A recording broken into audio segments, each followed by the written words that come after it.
নমস্কার। আমার লেখা একটি কবিতার নাম শান্তি নাকি বিলাসিতা। শহর হইতে গাড়ি নেমে মেঠো মাটি রাস্তা ধরে পৌঁছে গেলাম মাটির গ্রামে। মাটির দেওয়াল ছাউনি খড়ের, দেশি এসি কুড়ি ঘরে। কয়েক ঘন্টা বিশ্রাম নিয়ে কত মানুষ আসছে কাছে, শহরে মানুষ দেখব বলে।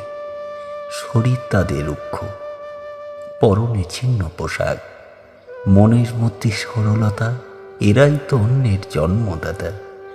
মা মাটির ওই কুড়ে ঘরে সুখ শান্তি আছে ঘিরে। গ্রামের পুরো নীরবতা, ভালোবাসা আছে সর্বদা। ছোট বড় অরণ্যতে তালের সারি বাঁশ ছাড়েতে, চারিদিকে সবুজ খেতে সোনার ফসল ফলছে দেশে। যেদিকে তাকাই মন কেড়ে নেয়, গ্রামে শ্রেষ্ঠ আমার মতে। আমি শহরের মানুষ, এসেছিলাম গ্রামে বেড়াতে।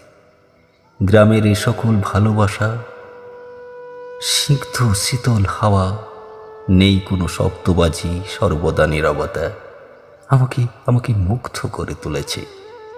শহরে রয়েছে কত নামি দামি মানুষ, রয়েছে কত কলকারখানা, রয়েছে দামি হাসপাতাল, রয়েছে আইন আদালত, রয়েছে নামি দামি স্কুল, পরিষেবার কোনো অভাব নেই।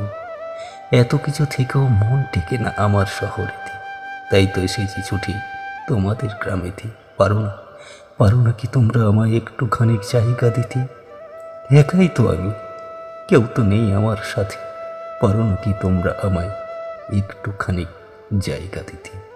নমস্কার।